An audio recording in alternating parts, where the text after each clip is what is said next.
নমস্কার বন্ধুরা, আজকের এই গল্পে আপনাদের স্বাগতম। আমার নাম বিরাট এবং আমি গুজরাটের বাসিন্দা। এই গল্পটি আমার এবং আমার মায়ের, যা একটি সত্য ঘটনার উপর ভিত্তি করে। আমি আপনাদের সামনে এটি বলতে চাই যে কিভাবে আমি আমার মাকে প্রস্তুত করেছিলাম যখন তার ইচ্ছা ছিল না। তাই বন্ধুরা, এই গল্পটি মন দিয়ে শুনুন। বন্ধুরা, আমাদের পরিবারে আমি, আমার বাবা, আমার মা এবং আমার একটি ছোট বোন রয়েছে। আমার বাবার নাম বিশ মোহন এবং তিনি একটি প্রাইভেট কোম্পানিতে কাজ করেন। আমার মায়ের নাম শালিনী, তিনি একজন গৃহিণী। আমার ছোট বোনের নাম অনুষ্কা এবং সে হাই স্কুলে পড়ে। আমার নাম তো আপনারা জানেনই। তাহলে চলুন আজ এগিয়ে যাই। মা বাবার প্রেমের বিয়ে হয়েছিল এবং তারা দুজনেই বেশ শিক্ষিত। তাই আমাদের বাড়ির পরিবেশ বেশ খোলামেলা এবং আধুনিক। মায়ের কথা বললে তিনি তার শরীরের খুব যত্ন নেন এবং ভালোভাবে শিক্ষিত হওয়ার কারণে শার্ট জিন্স এবং টপ পরা তার জন্য সাধারণ বিষয়। মা তার ফিটনেসের যত্ন নেওয়ার কারণে বেশ আকর্ষণীয় এবং সুন্দর দেখায়।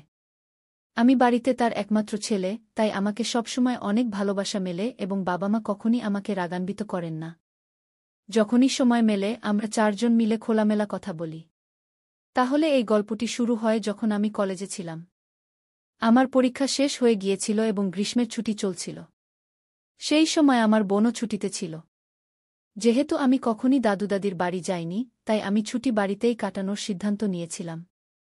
যদিও আমার বোন নানির বাড়ি যাওয়ার জন্য জিদ করতে শুরু করেছিল, তাই বাবা তাকে নানির বাড়ি রেখে এসেছিলেন। আমার জন্য বাড়িতে ছুটি কাটাতে কোনো সমস্যা ছিল না, কারণ আমি বাড়িতে ল্যাপটপে গেম খেলতাম এবং মোবাইলের সময় কাটাতাম। একদিন আমি ল্যাপটপে গেম খেলছিলাম এবং সেই সময় বাড়ির কাজের মেয়ে ছুটিতে গিয়েছিল, তাই মাকেই সব কাজ করতে হচ্ছিল। বাবা সকালে অফিস চলে গিয়েছিলেন এবং মা বাড়ির কাজ সামলাচ্ছিলেন। তিনি সেই দিন রাজস্থানী পোশাক পরেছিলেন এবং যেহেতু তিনি বাড়িতেই ছিলেন, তাই তিনি দুপুরটা নেননি। এই সময় মা আমার ঘরে এসে ঝাড়ু দিতে শুরু করলেন। আমি বিছানায় বসে গেম খেলছিলাম। যেই মা ঘরে এলেন এবং ঝাড়ু দিতে শুরু করলেন, আমি তার দিকে মনোযোগ দিতে শুরু করলাম, কারণ তিনি দুপুরটা নেননি। কিছু জিনিস স্পষ্ট দেখা যাচ্ছিল। হঠাৎ মা আমার দিকে তাকিয়ে বললেন, উঠ, আমাকে বিছানার চাদর ঠিক করতে দাও, তারপর তোমার গেম খেলো। তখন আমি তৎক্ষণাৎ অন্য দিকে তাকানোর ভান করলাম এবং উঠে বাথরুমে চলে গেলাম। বাথরুমে গিয়ে আমি ভাবলাম, কি জানি মা আমাকে দেখে ফেলেছেন কিনা। সেই সময় আমি ভয় পেয়েছিলাম, কিন্তু আমার মনে নানা রকম ভাবনা চলতে শুরু করেছিল।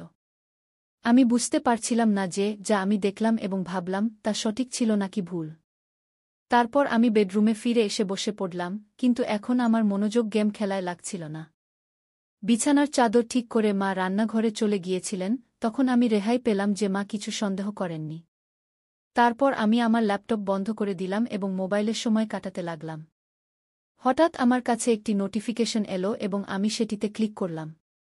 সেখানে আমি অনেক গল্প দেখলাম, যার মধ্যে একটি গল্প ছিল মা এবং ছেলের সম্পর্কে। আমি সেই গল্পটি পড়লাম, যেখানে ছেলে তার মায়ের সাথে কিভাবে আনন্দ উপভোগ করে। সেই গল্প পড়ে আমার মনেও একই রকম কিছু ভাবনা আসতে শুরু করল। তখন আমি বাথরুমে গিয়ে আমার মায়ের সম্পর্কে ভাবতে ভাবতে হাতে কিছু করলাম, তারপর বাইরে এসে দেখলাম যে মা রান্নাঘরে খাবার বানাচ্ছেন। তারপর আমি ফ্রিজ থেকে পানির বোতল নিতে নিতে মায়ের দিকে তাকিয়েছিলাম। তিনি আমার দিকে পিঠ করে দাঁড়িয়েছিলেন এবং আমি তাকে মনোযোগ দিয়ে দেখছিলাম। তার মনোযোগ খাবার বানানোর মধ্যে ছিল, তাই তিনি বুঝতে পারেননি যে আমি তাকে কিভাবে দেখছি। এবং ঠিক তখনই হঠাৎ মা পিছন ফিরে আমার দিকে তাকিয়ে বললেন, কি রে বিরাট, কি হয়েছে? কি দেখছিস? আমি ঘাবড়ে গেলাম এবং অবস্থা সামাল দিতে বললাম, কিছু না মা, আমি দেখছিলাম যে আমার প্রিয় মা কত পরিশ্রম করেন, সকাল থেকে রাত পর্যন্ত। এটি শুনে মা খুব খুশি হলেন এবং তিনি বললেন, হ্যাঁ বেটা, কিছু বছরের মধ্যে তোমারও বউ চলে আসবে আমার সাহায্য করার জন্য। এবং মা হেসে পড়লেন। এতটা বলার পর আমি আমার বেডরুমে চলে গেলাম এবং ভাবলাম যে মা জানেন কি যে আমি তাকেই দেখছিলাম এবং কি ভাবছিলাম। এইভাবে মাকে দেখতে দেখতে কয়েকদিন কেটে গেল এবং তখন আমি ভাবলাম যে শুধু দেখলে কিছু হবে না, কিছু পরিকল্পনা করতে হবে। এমন ভাবতে ভাবতে সন্ধ্যা হয়ে গেল এবং বাবা অফিস থেকে বাড়ি ফিরে এলেন। তিনি বললেন যে অফিসের কাজের জন্য তাকে 1 দিনের জন্য বিদেশ যেতে হবে। কি না পেতে শুনে আমি মনে মনে খুব খুশি হলাম এবং সম্মতিতে মাথা নেড়ে দিলাম। তারপর 3 দিন পর বাবা চলে যাচ্ছিলেন এবং আমি ঠিক করলাম যে যা কিছু করতে হবে এই 1 দিনের মধ্যেই করতে হবে, না হলে আর এমন সুযোগ মিলবে না। পরের দিন মঙ্গলবার ছিল, বাবা চলে যাচ্ছিলেন, তাই একটু শপিং করতে হবে। মা এবং বাবা শপিং করতে বের হতে যাচ্ছিলেন, তখন আমাকে জিজ্ঞাসা করলেন, তুমি আসবে? আমি না করে দিলাম এবং বললাম, তোমরা যাও, আমি গেম খেলব। তারপর তারা দুজন চলে গেলেন এবং তারা যাওয়ার সাথে সাথেই আমি দরজা লক করে তাদের বেডরুমে গেলাম। আমি আলমারি খুলে দেখলাম যে আমার কোনো আইডিয়া মেলে কিনা, তখনই আমার একটি উপায় মাথায় এল। আমি আরও খুঁজতে লাগলাম এবং মায়ের লিপস্টিক ও বডি স্প্রে পেলাম।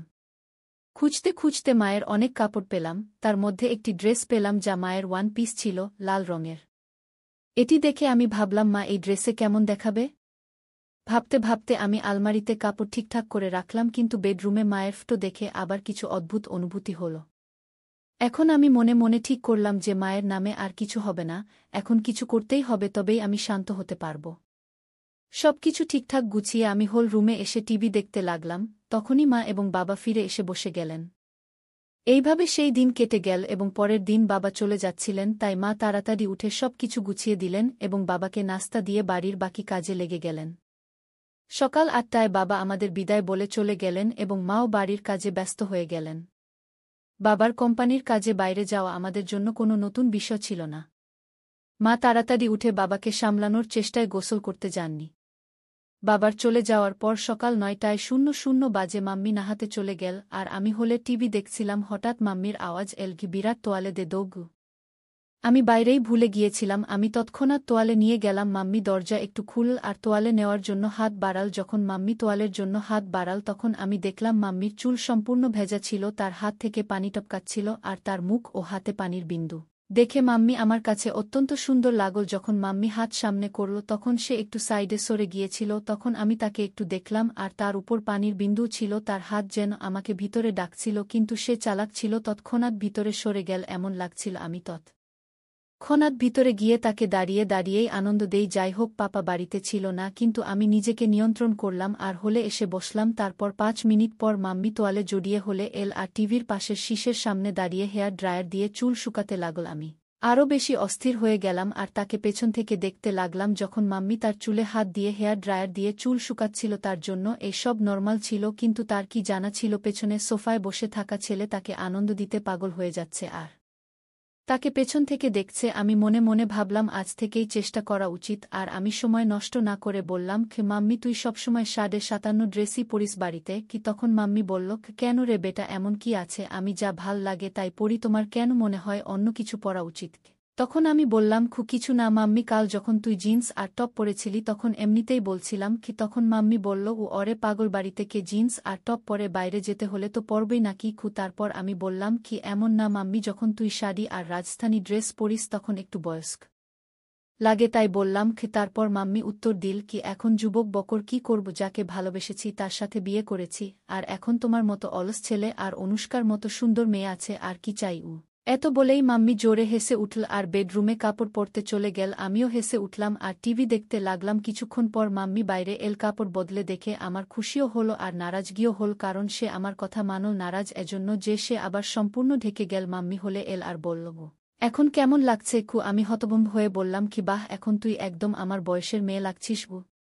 মাম্মি বলল, অরে বুদ্ধু, তোর আর আমার মধ্যে ১৮ বছরের পার্থক্য আছে, আর আমি কেমন করে তোমার বয়সের লাগতে পারি?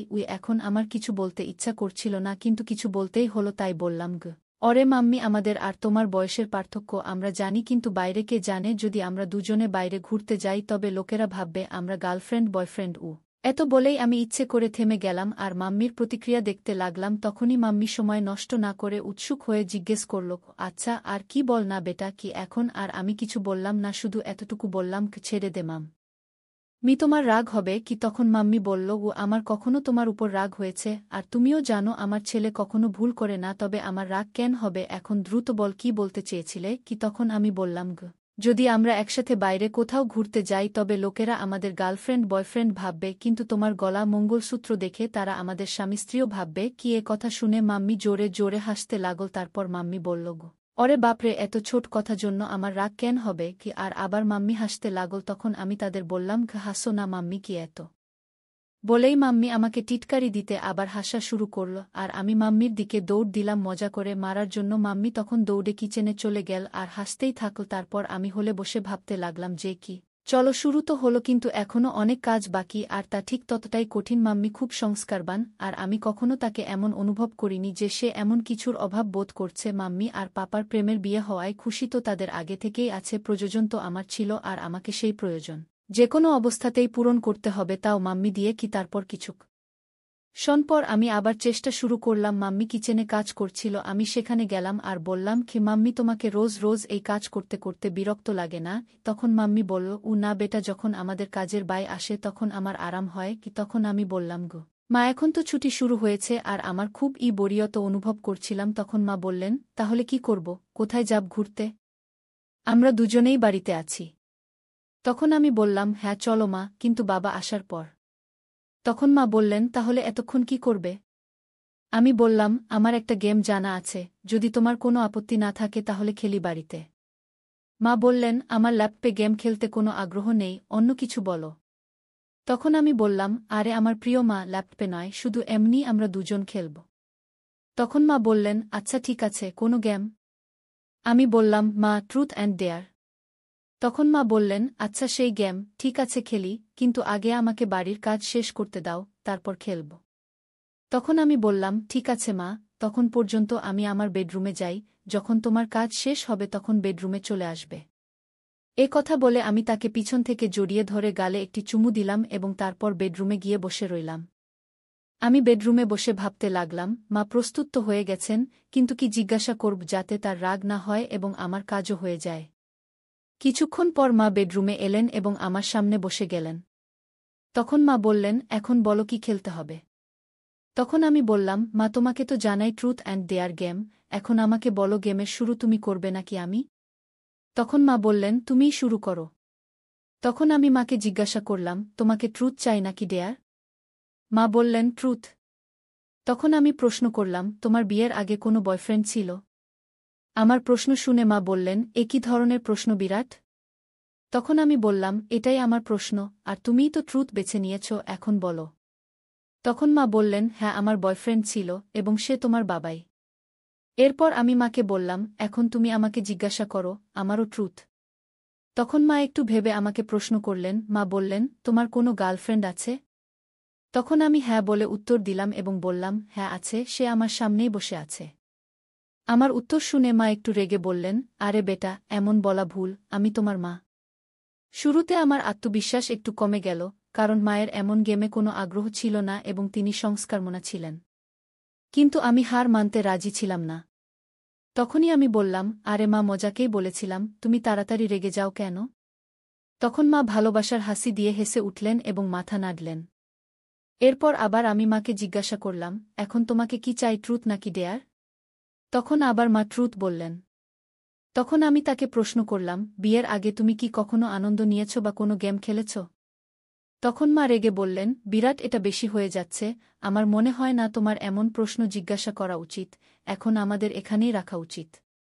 তখন আমি বললাম, আরে মা, আমরা ভালো বন্ধু, আর আমার মনে হয় না তুমি আমার কাছ থেকে কিছু লুকিয়ে রাখতে পারবে, যদি তুমি আমাকে ভালোবাসো এবং আমার উপর বিশ্বাস রাখো।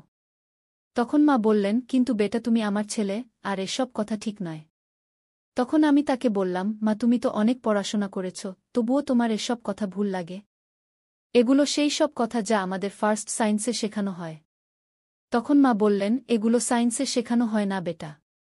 তখন আমি বললাম, না শেখানো হয়, তাহলে আমাকে এসব বিষয়ে কিছুই জানা উচিত নয়। এরপর মা বললেন, তোমার সব কিছু জানার পূর্ণ অধিকার আছে, কিন্তু মনে রেখো তুমি কাকে জিজ্ঞাসা করছ। তুমি আমাকে, অর্থাৎ তোমার মাকে এসব জিজ্ঞাসা করছ। তখন আমি বললাম, মা, তোমাকেও তো জানা আমার কোনো বন্ধু বা গার্লফ্রেন্ড নেই, তাহলে আমি কাকে জিজ্ঞাসা করব? তুমিই আছ যার সাথে আমি সব কথা বলি। তখন মা একটু খারাপ লাগল, কারণ ছোটবেলা থেকেই আমি বেশি বাইরে যাইনি এবং তাই আমার বেশি বন্ধুও ছিল না। তার বুঝতে অসুবিধা হল না যে আমি মানব না, তাই তিনি কথা বলতে রাজি হলেন। তখন মা বললেন, হ্যাঁ আমরা কয়েকবার এমন করেছি এবং একবার আনন্দ নিয়েছিলাম। তখন আমি বললাম, মা, এত ছোট কথা বলতে এত সময় নিলে? তখন মা বললেন, এখন তো খুশি হয়েছ না? আমি হার মানিনি, কারণ আমি জানতাম, যদি এখন থামি তবে আর কখনো মায়ের সাথে কথা বলতে পারব না। কোনোভাবে মাকে শান্ত করলাম এবং গেম আবার শুরু করলাম। আমি বললাম, ঠিক আছে মা, গালি সঠিক, এখন আমি করব। তখন মা বললেন, হ্যাঁ দ্রুত করো। তখন আমি মায়ের কাছে গেলাম এবং কিছুক্ষণ তাকিয়ে থাকলাম।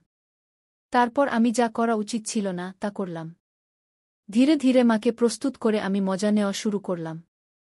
এখনই কিছুটা নিয়েছিলাম, তখনই মা আমাকে থামানোর চেষ্টা করলেন। তখন আমি অনুভব করলাম যে আমি আমার সীমা অতিক্রম করছি। এই সময় মায়ের চোখে অসন্তোষ এবং চিন্তা স্পষ্টভাবে দেখা যাচ্ছিল। তিনি আমাকে স্নেহে বুঝিয়ে বললেন, বিরাট, এই সব কথা একটি মজাক পর্যন্ত ঠিক আছে, কিন্তু মা-ছেলের সম্পর্কের একটি মর্যাদা আছে, আমাদের তা অতিক্রম করা উচিত নয়। আমি মায়ের কথা গভীরভাবে নিলাম। আমিও বুঝতে পারলাম যে মায়ের মন কষ্ট দেওয়া ভুল ছিল। আমি মায়ের কাছে তাড়াতাড়ি ক্ষমা চাইলাম এবং প্রতিশ্রুতি দিলাম যে এখন থেকে এমন কোনো মজাক করব না যা আমাদের সম্পর্কে দূরত্ব আনবে। মা আমার ক্ষমা গ্রহণ করে আমাকে জড়িয়ে ধরে বললেন, বেটা, আমি সবসময় তোমার বন্ধু থাকব, কিন্তু আমাদের এও মনে রাখতে হবে যে আমাদের সম্পর্কের কিছু সীমা আছে। তখন আমি মাকে বললাম, হ্যাঁ মা, এখন আমি বুঝেছি, আমি আপনাকে কখনো কষ্ট দেব না। এরপর আমরা দুজনেই হেসে আবার সাধারণ কথোপকথন শুরু করলাম। এখন মা আমাকে আমার বন্ধুদের সাথে বেশি সময় কাটানোর পরামর্শ দিলেন এবং বললেন যে জীবনে সম্পর্কের মর্যাদা এবং সম্মান বজায় রাখা অত্যন্ত গুরুত্বপূর্ণ। এই কথোপকথন আমাকে শিখিয়েছে যে মজাকেরও একটি সীমা আছে এবং সম্পর্কে পারস্পরিক বোঝাপড়া এবং সম্মান থাকা উচিত। শেষে আমরা দুজনেই একে অপরের সাথে হেসে খেলা শেষ করলাম এবং এই প্রতিশ্রুতি দিলাম যে আমাদের মধ্যে বন্ধুত্ব এবং ভালোবাসা সবসময় থাকবে, কিন্তু সম্পর্কের মর্যাদা কখনো ভুলব না। তাই বন্ধুরা, এটা ছিল আমাদের আজকের ছোট্ট গল্প। আপনি এই গল্পটি কেমন লাগলো কমেন্ট করে অবশ্যই জানাবেন। যদি গল্পটি পছন্দ হয়ে থাকে তবে লাইক করুন এবং আপনার বন্ধুদের সাথে শেয়ার করুন। এগিয়ে এমনই রোমাঞ্চকর গল্পের জন্য আমাদের চ্যানেল সাবস্ক্রাইব করুন এবং বেল আইকন টিপতে ভুলবেন না, যাতে আপনি আমাদের কোনো গল্প মিস না করেন। ধন্যবাদ।